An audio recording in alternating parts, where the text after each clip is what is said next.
Welcome. How are you guys doing? Nice to meet you, Martin. How are you? Likewise. I'm good, thank you. I'm good. It's March 2022, and this is the Pilote podcast with David Fuller, Cory Smith, and special guest Martin Newman. That it seems incredible that 4,000 plus years after the invention of commerce, there seems to be still a need for a concept of customer-centricity. That putting the putting the customer first seems to be a fairly obvious strategy for success. But there are other stakeholders like owners and shareholders and employees and regulators and maybe even influencers. A couple of weeks ago, we talked about experience and how to design end-to-end journeys for users and customers. But experiences also don't have to be customer-centric. There can be other overarching principles like reducing costs. And as I was putting this together, I was thinking actually one of the most disruptive technologies and practices that's occurred in probably the last 10 plus years is the ability for ratings and reviews, which I think has been an absolute game changer in the customer-centric kind of space. But we can come back to that and get your opinion on that, Martin. But if you just think of Trustpilot and TripAdvisor and even Uber, taxis used to be a lucky dip. They would rip you off. They'd take you around the houses. It was a terrible.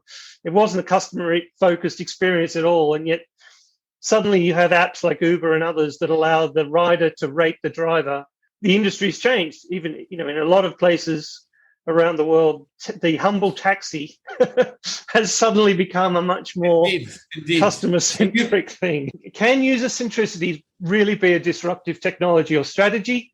This week, we're talking to someone who has made it his mission to be a customer champion, Martin Newman. Martin has worked for over 35 years in leading multi-channel operations, some of the most recognizable retail brands, including Burberry, Intersport, and Harrods. Ted Baker, welcome, Martin. I'll let you do a little bit more of an intro if you feel like you need it.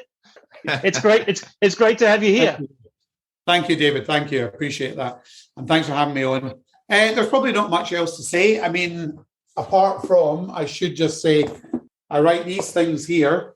So I've written a couple of books on customer-centricity. I deliver a mini MBA on the subject with a college in Oxford. And you're right, I've made it my mission and I've been talking about it for a long time. Do you want to know where my journey started? Can you think of a moment when you suddenly said, I'm going to become a customer champion, or has it always been a guiding principle for you? I was talking to somebody about this the other day, and I think that I'll tell you when it started for me and when I think it started, but I think it's got a lot to do with the kind of person that you are. I'd like to think I'm, a pretty decent human being. I care about other people. I care about what's going on around the world. And I don't think you can be, great at customer service and customer experience if at the end of the day, you don't really give a toss for your fellow human beings, right? So I think there's got to be some degree of empathy and emotional intelligence to have a propensity, I think, to want to do this stuff and do it really well. My father, when he was alive many years ago, my dad was a retail optician. And he had a chain of opticians in Glasgow, in Scotland. And my dad used to take me along to his practice in Wells Street in Paisley as a 5 or 6 year old boy. I used to go there on a Saturday and I'd take my packed lunch with me, and for part of the afternoon, I'd listen to the football in the car. And then the rest of the time I'd be in his optical practice and I'd watch my dad in action. And it was fascinating, and he'd go in and he'd test someone's eyes and he'd come out, and before you knew it, you'd been sold 2 pairs of glasses and a pair of sunglasses. And there's not a huge amount of need for sunglasses in Paisley, Scotland, to be honest with you. And most of the people that lived there were probably not going on holiday anytime soon either. But my dad was just really good at that. And he was always investing in upgrading and updating the practices. And I remember saying to him, Dad, why are you spending all this money doing this? And you keep doing it. And he said, well, if I don't stay relevant and make sure, everything we do is the best it can be, then my patients, my customers are going to go elsewhere. And I reckon that was my sort of early introduction into what it meant to be customer-centric. And I probably did inherit that to some extent from my father. It's a slightly different case because you also need bedside manner. As you say, there is that empathetic element to it and emotional IQ as opposed to selling something, a box of detergent or an iPhone. There's that consultative process which is part of it. The pandemic has changed things. We're 2022 here. The pandemic has changed business processes for a lot of people. Some people went one way, which was to become incredibly focused on customers, and some people went the other way and said, we've got to continue on survival, just keep the business, keep the lights on, and maybe we can't care too much about customers because we've got other things to deal with. As we're coming out of that, are there industries that are getting it right and some that have got a way to go? Well, there's definitely some that have got a way to go. I don't know that there's industries as such that I would suggest are getting it right. I think that you use the example of Uber and how they essentially empower consumers.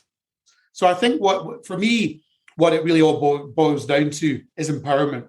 And if you think back to prior to the first online transaction, which was in 1994, depending upon who you believe, was either a mushroom and pepperoni pizza, if you listen to Pizza Hut, or it was a Sting CD. And often, as I say, when I'm presenting to a business or in a room or whatever, I say, many of you probably have never heard of a CD. I'll explain that one to you later, right? So Sir Tim Berners-Lee, wonderful man that he is, invented the World Wide Web. And the first transaction took place in 1994. And what that started was a game-changing proliferation of choice that we all see today as consumers. And therefore, what that means in reality is if we go in somewhere and have a bad experience, whether we go into a physical retail environment or a restaurant, or we buy a car, or we go on a holiday, or whether we transact with these brands online, if we have a bad experience, we have got thousands of options available to us at the click of a mouse, right? So we don't need to take that anymore from brands. It's just, if it's not good enough, there's more than enough choice there. So, and I think that's the thing that the disruptive brands really understand. So the historical experience of ordering a cab, ordering a taxi, 5 years ago, 6 years ago, you'd go online on your phone probably, or on your laptop, you'd find a number for a local taxi company, you'd call them up, you'd say, I'm on a hot date, or I've got an interview, I've got a really important meeting to get to, or whatever it is. Can you be here in 20 minutes? Sure, we'll be there in 20 minutes, Mr. Newman. And being a cynic, I knew they wouldn't. And I'm thinking to myself, how late are they going to be? Not are they going to be here in 20 minutes, but how late are they going to be? Anyway, they would turn up, usually a few minutes late. Then you go on your journey. You wouldn't, to your point, we were talking earlier, you wouldn't know where they were taking you. You wouldn't know whether they were taking you in the most direct route. You didn't know how much it was going to cost, right? So you had no empowerment whatsoever. You had no control over this situation. And along came Uber and said, well, actually, we can turn this on its head by using digital technology to put the power in your hands so that you can see when the taxi is going to get to you, so you can be ready for it. You can see what route they're going to go. You can see how long it's going to take, and you can see how much it's going to cost. And I think if you look across all the consumer-facing verticals, if you look at banking and look at the neobanks, the Monzo banks, Revolut, Starling, what do these guys do well? Well, they recognize that traditional banking wasn't great. It was all push. There was no pull. It was all about trying to sell us new products that we didn't know whether we needed or not. Right. There was no way of empowering us, was there really, as consumers? And now you go into the, if you engage with those banks, they found ways of helping us get a better experience by, understanding how to manage money better, understanding how to manage our finances better, giving us more customer-centric solutions. Like when you're out with 5 pals for dinner, you can split the bill, right, on your bank account. If you lose your bank card, your debit card, you can literally tap to freeze it. And when you find it, because you actually had a few too many drinks and forgot which pocket you'd put it in, and then you discover you've still got it, you can unfreeze it and you can start using it again. In a traditional bank, you lose your debit card, you call them up, and they basically tell you to rip it up if you find it. They cancel it and they send you a new one. And you've got to wait 5 days to get a new one. And then you've got to wait another 2 days to get a PIN code. So, it's the opposite of consumer empowerment, basically. And I think these brands do a great job of using their technology to put us in control. Yeah, I think there's a few things going on in that industry. One is we spoke about a couple of weeks ago that the differentiator, or the thing that made them different, was the user experience, that their onboarding was more simple, that you could take a selfie and you could share your details from a central database, and you could have a bank account in 10 minutes, using an ID service rather than 27 pieces of paper and everything else. But the other thing you just said, which I think is really important, is competition, because banks traditionally, there was a big barriers to entry. You needed a banking license, you needed capital reserves, you needed a whole bunch of things that only certain companies could manage, and therefore they knew that you had no choice. You had to go to one of the 4 banks in the UK because that's all there were, and the switching costs were also enormous.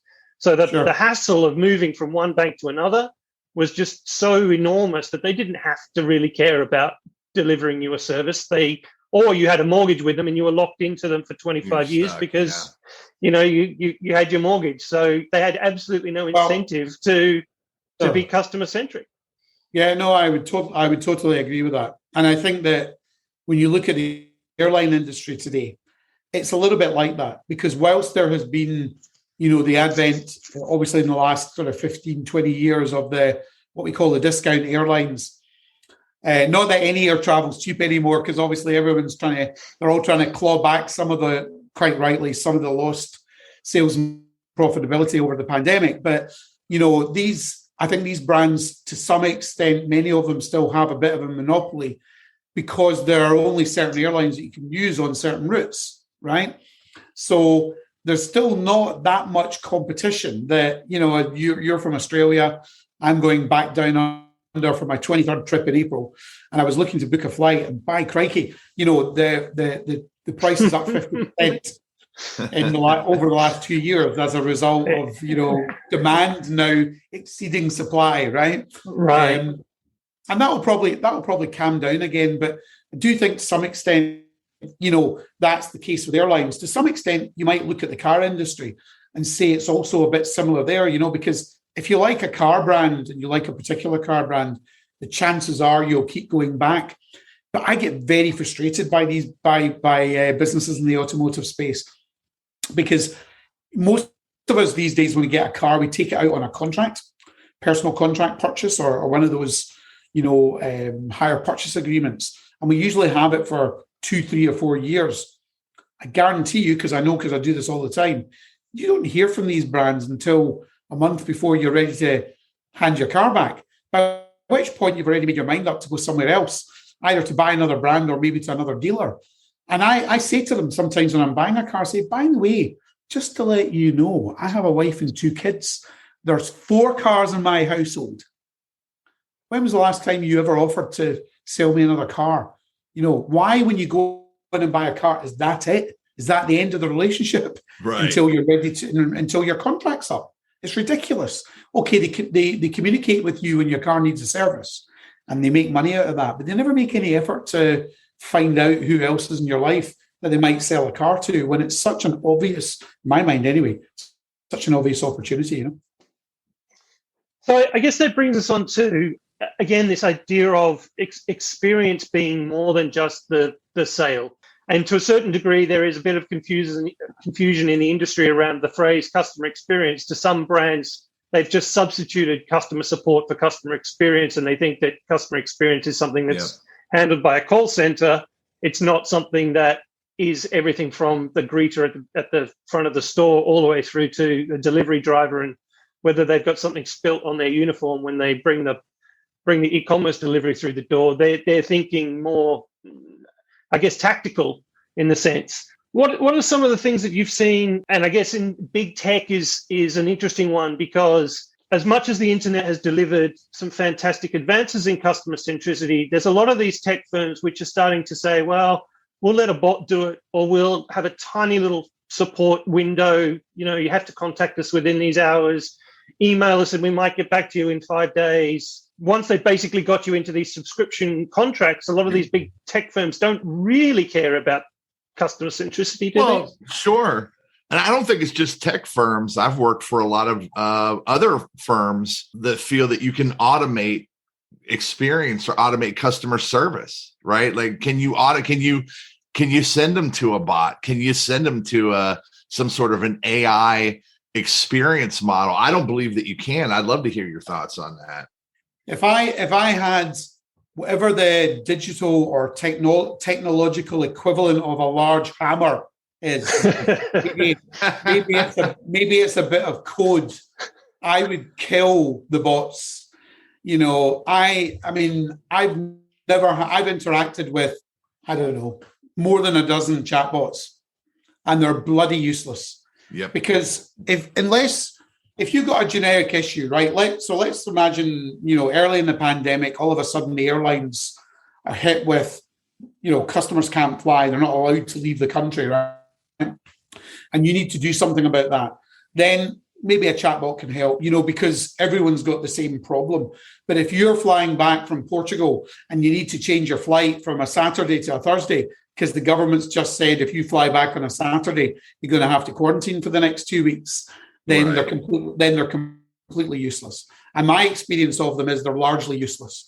So I've never been a believer in being able to leverage technology to fully replace human intervention. I'm sure there is a balance somewhere. Of that, I have no doubt, but I don't think we've got that balance right. But I think that what you were alluding to, and I think one of the challenges with customer centricity, and the reason why most businesses, if I talk to a board of a business and I say to them, what's keeping you up at night? I guarantee you 4 out of 5 businesses, one of their big 3 or 4 issues will be, the cost to serve. It's killing margins. It's killing us. And I know when I hear that, I absolutely know that they're going to make all the wrong decisions. Because the minute you focus on cost to serve, you actually end up looking at where you can remove cost. And when you start to look at where you can remove cost, you invariably end up taking away resources, whether that's technology resources, whether that's not offering the right level of or the right delivery options that customers are looking for, or whether it's taking physical people out of your operating model. You're going to make decisions that are going to be detrimental to the customer. And that is because these businesses are almost exclusively focused on the top of the funnel. They're focused on the here and now. They're not focused on building and maximizing customer lifetime value, which is why customer centricity is to some extent an anathema to many of them. And it really, I find it really intriguing. But I think I understand it. So if you'll allow me, give me a second. I'll try to explain why I think this happens in terms of cause and effect. And this is I'm not having a dig at anyone here, any individuals or anything, right? But let's be open about this. The majority of people that are running our businesses today are being incentivized by whether you're a bank, an airline, a retail business, a hospitality business, food and beverage, whatever it is, or a technology business. You're being incentivized by what happens. If you're a technology business, you're being incentivized by sales per quarter. And if you're the CEO, you'll also be obviously being incentivized by profitability, right? Right. Or targeted, should I say, and incentivized against these objectives. Or share price or whatever, yeah.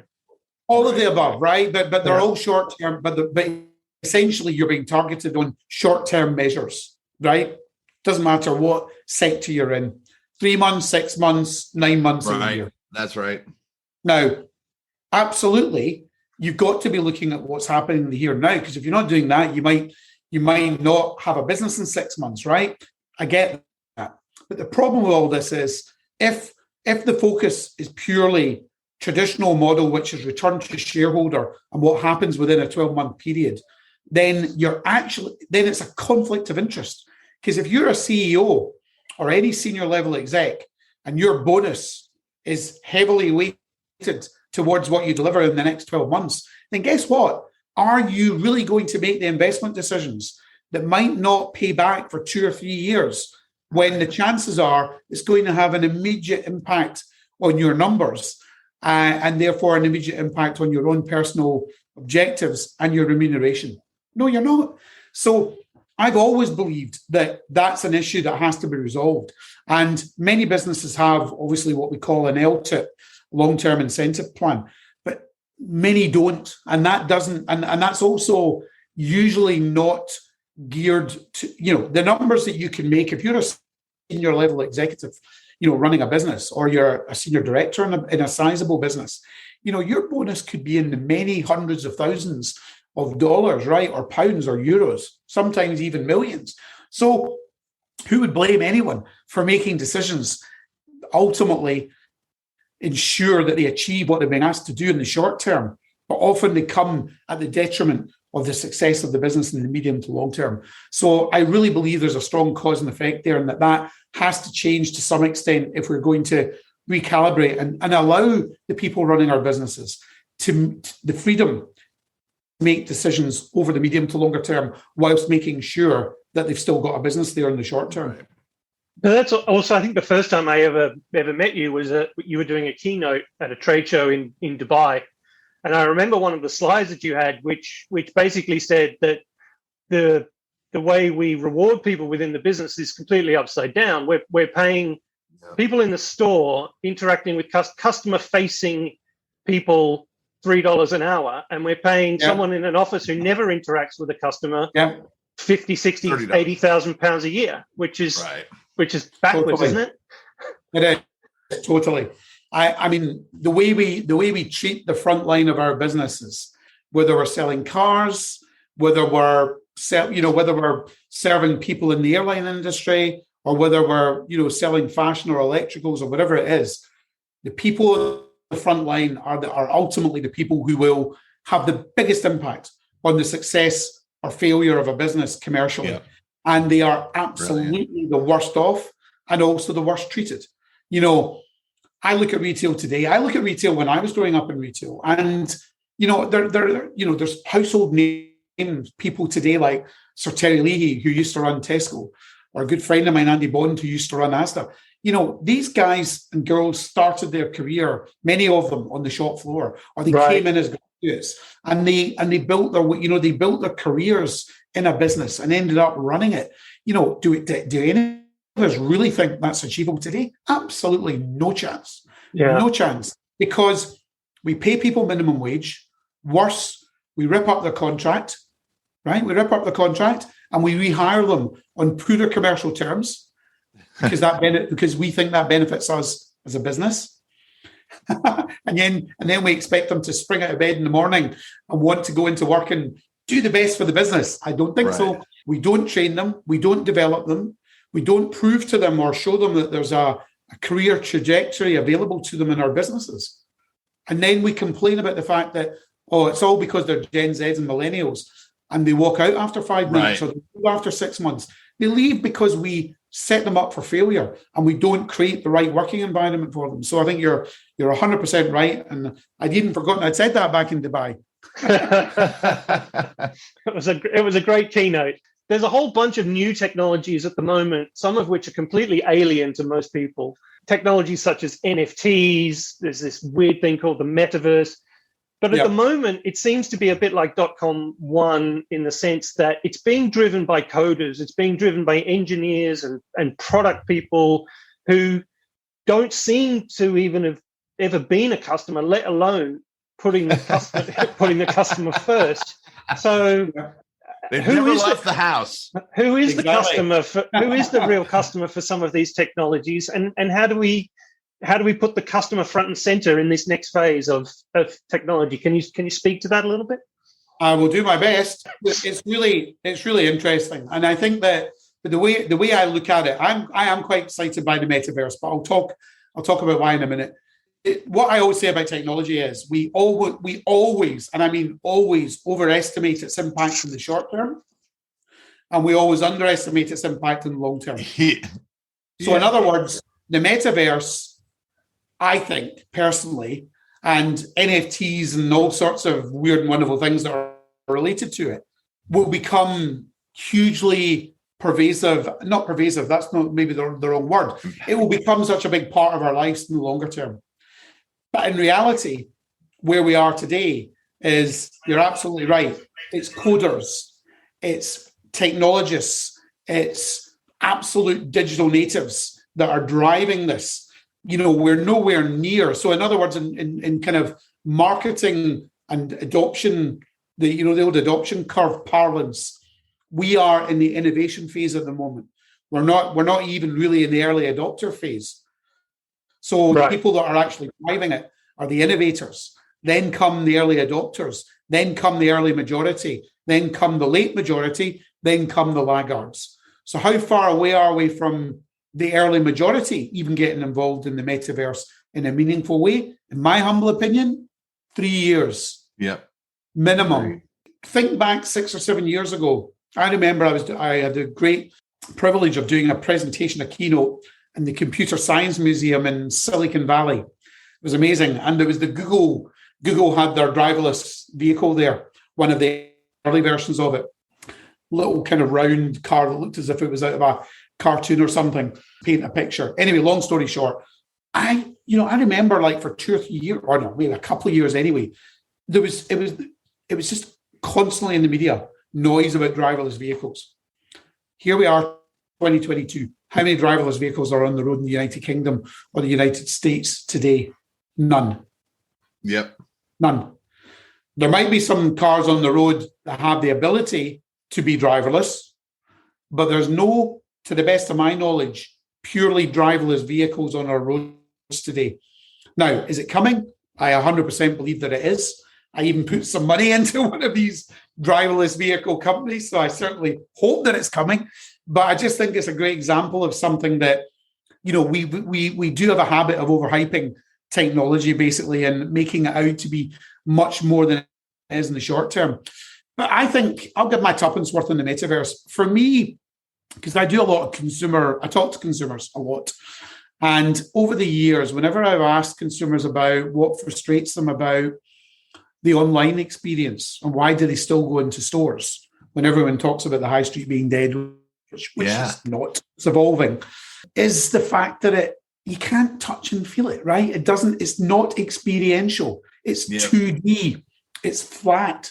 So in my mind, what the metaverse does is it gives us a 3D environment that we've all probably been dreaming about since the birth of the internet, thinking there's going to be something more than this. And we went Web 1.0, Web 2.0, and we've been waiting for Web 3.0 for a significant amount of time. So in my head, I think of it as Web 3.0. I think of it as this is the moment where we begin the journey towards creating a digital environment that feels like a physical environment. So I do think there will come a point in time where we probably do, many of us spend as much time in the virtual environment as we do in the physical environment, and having a pretty good time in the process. Going to pubs, going to restaurants, buying stuff, whether that's digital products or physical equivalents of them. And I think I imagine somewhere down the line that things will merge, to be honest with you. But I don't think it will be one channel over the other. I just think it will be the time where we start to have the type of experience we can have in a physical world, in an online world. That's how I see it, in a very high level, rudimentary style, if you like. It will be overcomplicated by all those product people and all those technology people in the short term. And it will make people like me. I'm not a techie, right? I'm a consumer, customer-centric person. I think I understand when technology gets in the way, when barriers get in the way, or what it means to put people first and how you go about doing that. I'm not a techie, but I guarantee the techies will make it difficult in the short term, and people like me are the ones that will probably really make it work in the longer term when the vast majority of consumers are ready for it. We've mentioned this before. There seems to be a real lack of utility at the moment. There seems to be a lot of speculative throwing mud at a wall and hoping something works, rather than, I guess, what is a more traditional way of developing product, which is to go out and ask customers potentially, what they'd find useful, or test market, or how many businesses now have a metaverse department? Right. Yeah, I guarantee somebody will. I guarantee there will be a team in some of the bigger businesses that are focusing on this. But there's nothing wrong with that. I just think you have to be realistic, and it's about expectation management. To not expect it to move the needle anytime soon from a sales point of view. The flip side of that is, if you look at social commerce, I mean, social commerce is really a thing now. And if you want to, I find myself being targeted, regularly on Instagram, on Facebook and other channels. I tend to buy, funnily enough, I seem to respond more to the ads that get me on Instagram. I don't know why, but I just do. But I find myself increasingly buying directly from brands when I'm targeted, on social media channels. And there's no question social commerce is a real opportunity for brands now. Yeah. And I guess the metaverse is like it's an evolution of that, but it's an experience and an opportunity to create a type of experience where social commerce at the end of the day, it's just another channel, right? Right. The metaverse. Yeah. If you're in a multi-channel, omni-channel thinking, metaverse is really just another channel. I don't see it. I'll be honest. I don't see it that way. I think Really? It will be. Yeah, I think it'll be bigger than that. I do. I think it's going to be. It's an environment. I mean, maybe an environment is a channel. It is a touch point, but I think it's. You're right. Maybe it's an environment with other channels in it. It's probably more. It's probably more that. I think that's the answer. I come from years in working in advertising and marketing, and I communicate with a lot of marketers, and they're already starting to think about how do we monetize the metaverse? How do we market in the metaverse? Yeah. And I'm like, why don't we wait for people to actually experience the metaverse, and then we'll think about how we monetize it. Marketing people are really good at breaking social things. Like, soon as the brands arrive, it's over. Right? That's why right. Why don't we wait till someone's using it before we start taking money off our clients and selling them on a CPA model or whatever the heck they're going to do, because they're not going to make any money out of it unless they just charge them a fee, right? While there's no real engagement. I think it makes sense if you are, depending on who you are and what you do as a business, I think it makes sense to start thinking about what this might mean to your business and doing the research and working out what does it mean for us and how do we go about doing it, and is there a cost-effective, route to market for us to adopt this new channel without going all in and basically spending millions on it? Absolutely. But is it going to change the profile of our business and our profitability and our top line demand generation and our sales over the next few years? No, I don't think so. What can B2C companies learn from B2B? I mean, CRM, customer relationship management systems, are pretty much still a very B2B technology, but they're very useful. Maybe Cory can fill me in on this, but I can't think of a decent B2C CRM system. B2B, there seems to be a lot to learn from B2B in terms of customer success, outcome-based business models, lifetime value, building relationships, CRM. Is that something that you cover in your courses and your books? That what B2C could learn from B2B? To tell you the honest truth, it's not. But I agree with you 100%. But I do agree with you. But however, I would say as well that the reverse is also true. So I think to some extent it goes both ways, and it depends which element you're talking about. I absolutely agree that buyers are changing, and a B2B buyer expects a seamless online checkout the same as they would get from a consumer brand. I use an example, years ago when it was very early stages of Practicology, which is the consulting business. I grew from myself to 100 people a few years ago. When in the very early life of that business, I did a website review and sort of site optimization project for a company called Arco. And Arco are one of the leaders in the UK in selling health and safety related products. So, for example, these signs that you see when you go into a building say, careful, the floor is wet, or high visibility jackets and all that sort of stuff, hard hats, you name it, they sell it. And they're a good sized business. I mean, they must be turning over £400 million, $550-600 million or thereabouts. Anyway, I took one look at their website and I just knew straight away what was going on. And I said to them, you've set this website up thinking that you're selling to, business buyers. You're not actually selling to business buyers. You're just selling to people. And those business buyers spend a lot more of their time on a retail website than they do on a business-to-business website. Yep. And that is where you've essentially put in place all these barriers. You think they need to know all that information, right? Or you need them to tick that box and tick that box before they can get to the next stage. You need to make this feel like a retail website. So to your point a minute ago, about the checkout being more of a B2C experience, the whole website needs to feel like a retail website because that's what we're all used to. But it doesn't mean that it doesn't then need to reflect your industry. You do that through the content that you create. And I think that there are still lots of industries today that could learn from that and could do probably a good job of improving, their website, making it easier for their business buyers as they perceive them to buy from them in the first place. So I think there's lessons to learn both ways.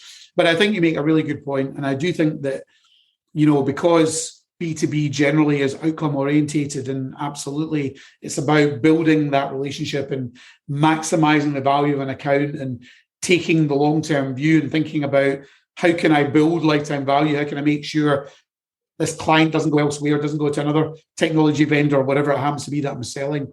That there are definitely things that consumer-facing businesses could learn from that for sure. Well, I want to add to that you said outcome-based in B2B. I think that never translates from the business to the execution on the technology. And I think that's part of the problem too, is that when you people live in, I don't want to go techie on you, but living in the technical world, being a consultant, I see this all the time, is that when we meet with the business and we want to build something for them, like a website for B2B, B2C, doesn't matter. We focus on requirements, which I think are trash, right? So I don't work that way, but like I kind of soapbox about this. When I work with business, I'm like, give me your business outcomes. I want to understand your intent, your outcome, your desired business outcomes, your expected customer experiences, both internal and external.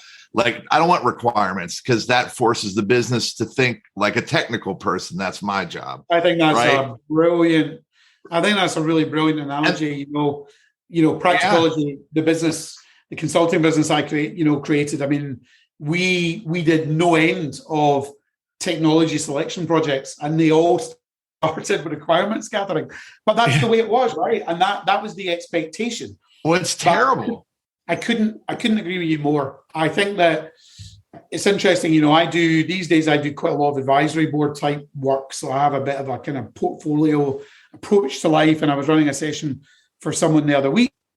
Obviously won't mention who they are, but I was trying to steer it in the direction of outcomes. I was trying to say, look, lifetime value is surprisingly low.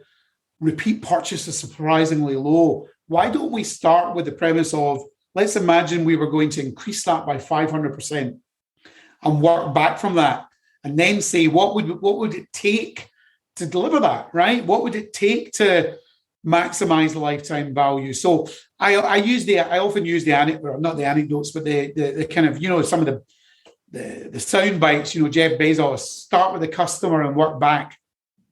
Yeah.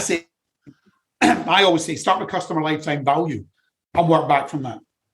Because then you can start to make investment decisions as well as strategic decisions about what you're going to do, the experience you're going to offer, why you're going to offer it, how you're going to offer it, what it's going to take to maximize it, and therefore what the outcome of that is. Whereas what we do at the moment is we largely play around in the dark. We're kind of blind, aren't we? Because we're focusing much more, you're absolutely right, on the technology and not on the outcomes for our customers, whether they're businesses or consumers. Another thing, I was like, go sit with your customer, whether it's internal or external, and just listen and watch them work and see what they do and how they interact with your product for a minute or in the store. That's something that I've only learned in the last 6 or 8 years, is like, go and sit in the store and watch workers interact with customers and see how that works. There's nothing more powerful than that. I do nothing more powerful than that. Nothing gets you closer to the experience of the customer than actually being in the moment with the customer. Walking the journey of the customer, right? Yes. Many years ago, I was a marketing director in the sports trade, and I worked for a business that's sadly no longer around. When I was there, I genuinely used to do this, and it sounds a bit creepy, right? But I would go to some of our stores, and I would watch customers. I would then follow them, and I would see which other stores they were going into after they had left ours. And I was taking note of whether they'd actually bought something or not in the first place. And then I was having a look at what were they actually looking at.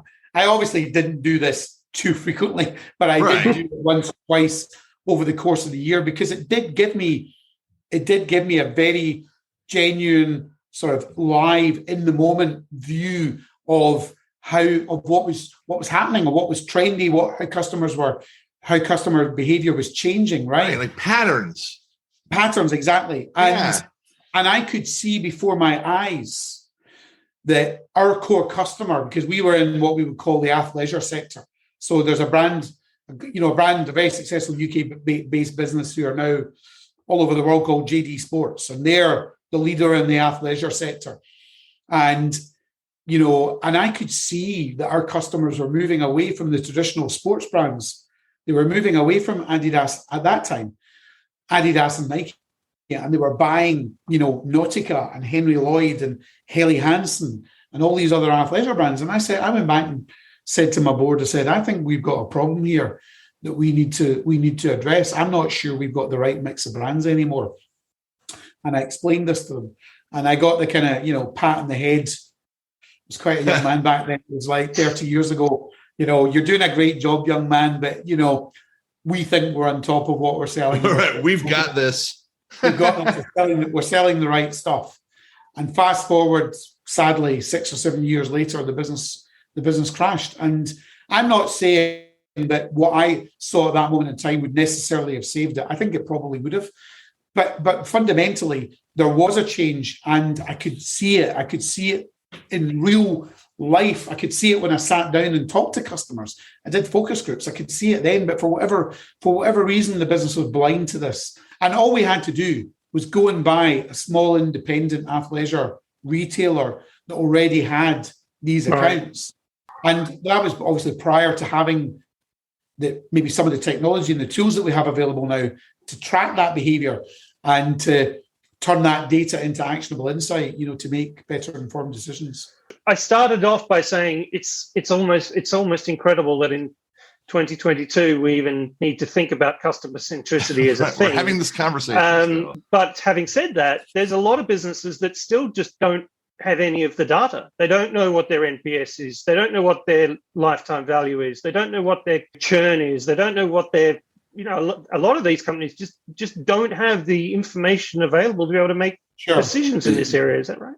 They're not always looking at the right information, right? So I sat as an e-commerce director in thousands of trading meetings on a Monday at Harrods, at Burberry, at Penland, at Ted Baker, and we were essentially looking at all the wrong stuff. And most businesses today are still looking at the wrong stuff because they're looking at the outputs. They're not looking at the inputs. They're looking at conversion rates. They're looking at average order values. They're looking at units per transaction. They're looking at abandonment rates, dwell time. Now, it's good to know all of that, right? And yes, we probably have to report on those metrics. But as I say to a business, if your conversion rate is down, if your conversion rate is 3%, right, I don't really care. What I'm more interested in knowing is what's happened to the 97% of customers that came to your website that didn't buy anything. Wouldn't you like to know why? Wouldn't you like to know why they were there in the first place and what stopped them from buying if they actually had a genuine intent? Or wouldn't you like to know a bit more about the 3% of customers that did buy something and how you might go and find more people like them?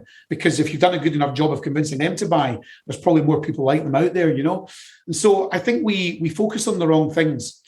Conversion rates are 100% up, they're 100% down. Okay, that's pretty horrendous if they're 100% down or they're 50% down. Right. Why are they down? Right. And if we are looking at net promoter scores, or we are asking our customers, you can run a Survey Monkey on a website for next to nothing. It doesn't cost a lot of money to then survey customers coming off the website and asking them, did you buy today? No. Why not? Would you recommend it to someone else? Yeah, or effort score. How easy was it for you to achieve what you did, or what you set out to do? Right. If you're looking for the information in the first place, it's not that hard, I don't think, to start to build up a picture. Most businesses have a customer service department of some description, whatever that looks like, whether it's B2B or B2C. And some of them, there might be thousands of people sitting in it. Some of them it's outsourced. Some of them it's in the business. But in all cases, there's an incredible amount of insight that comes into those teams that's not being leveraged. And I know that because I've sat on boards and I've looked at board packs and I've gone, crikey, we get a lot of calls into the contact center. What are people calling in about? And either there's a lack of insight about what people are calling in about, or there's a load of insight, but nobody's doing anything with it. It's like, again, it's the front line. That's the front line of the business. People are getting in touch with the contact center or the customer service team normally because they got a problem, right? What can we learn from that to make sure we resolve that so that other people don't call us with a problem? And by the way, when that person's contacted us, what are we doing to try and sell them something? Because every customer touch point is an opportunity. Yeah. I'm OCD with my trousers, right? I wear these Hugo Boss trousers because they got a zip there. Yeah. And being a Scotsman, I can hide my credit cards, right, and my small amount of cash in there when I'm traveling. So if anybody mugs me, they don't get my money from me. Anyway, I'm obsessed with these, and I only buy these in blue, black, and grey, and these are my business trousers. Do occasionally wear a suit. They're Boss. I was buying 3 pairs from Boss about 3 or 4 months ago. Went on the website, used Apple Pay, said it was successful on my Apple Pay, and then literally instantaneously, I got a message on the website that said, the order hasn't gone through. I'm horrified.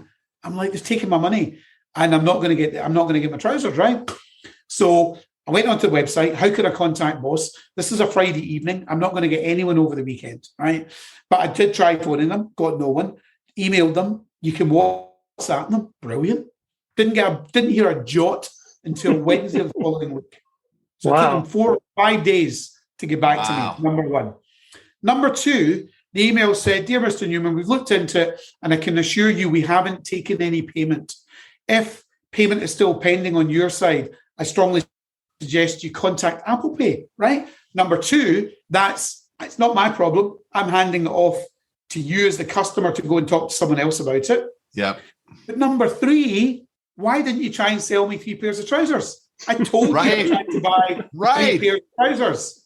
All you've done is try to make me go away.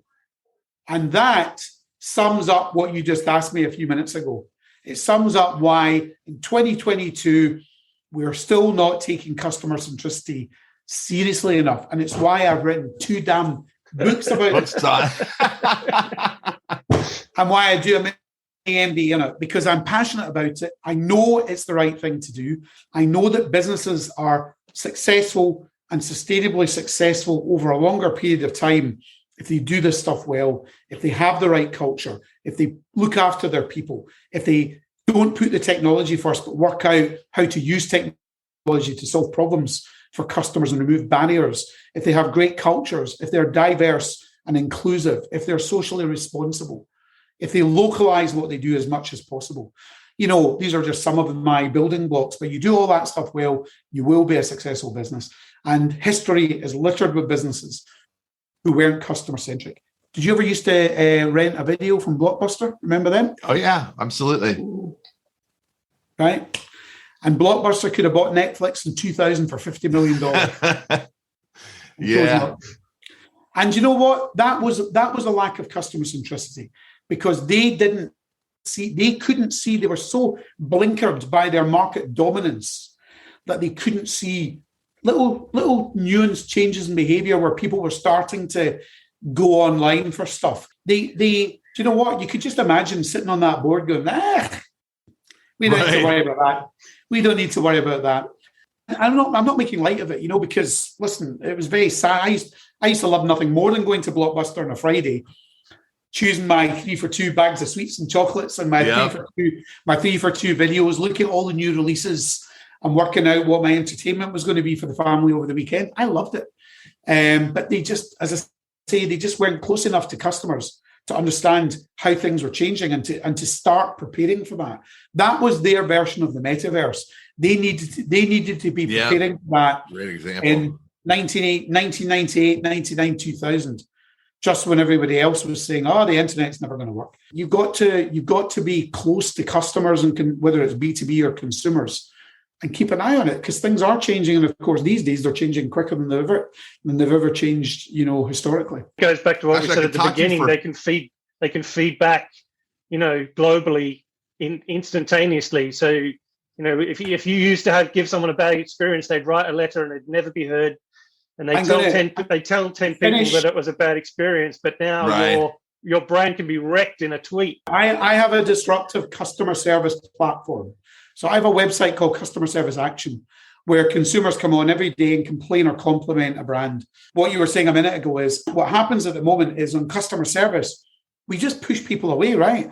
Or we make it really difficult for them to contact us in the first place. So what do? They go straight onto Twitter. So if I was running a business today, a consumer-facing business or a business, it doesn't matter. If I was running a business and customers were going on to, social media platforms to complain about my business, I would be absolutely horrified. And I would be doing everything I could to own that conversation and not allow it to ever get there in the first place.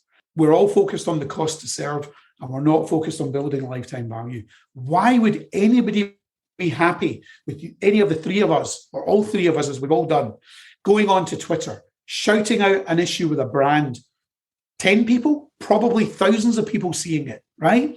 Why would anybody be happy with that? And yet we put up with it in social media channels. I think it's changed, because initially there were some brands that would respond almost instantaneously on Twitter.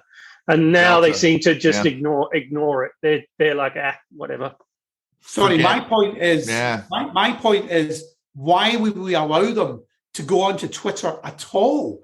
Right. You don't want that. You want to control it within your own environment. Yeah. You want to resolve customer issues. The other problem is about what we're measuring, right? The KPIs.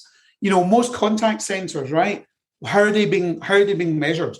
Now, I know one of the measures, because I've owned a number of contact centers as part of my responsibility in the past. You're making sure people aren't waiting for more than 2 minutes for their call to be answered, right? That's great. But if that's the only measure, then you know what will happen. The contact center team will answer the call, and they'll try and get rid of customers as quickly as possible. Yeah, right. But they're not actually going to go through the process or the trouble to actually resolve it for the customer. So the resolution levels are really low, but the call answering is really, really high, right? Really high. You need both. They're hitting the OKRs. You need both. You need to measure the quality as well as the quantity. And most of it, in my opinion, common sense. Yep. Which as we say often, is not very common. Thank you, Martin. We really appreciate your insight on this. It's a little bit different for us. So this has been fantastic. I could talk to you for 2 more hours. Yeah, absolutely. Easily. We'll put the links to your masterclass and your books in our show notes. So if people want to check that out, your website, they can find that and the website. I think you've both made brilliant points, guys. It's been great, David. Great to meet you. Yeah, thank you so much, Cory. Great to meet you. Enjoy Australia. Thank you. Thank you. Safe travels. All right. Cheers. Thank you. Take care. We'll be back next week. New episodes drop every Sunday. Subscribe using your favorite podcast app.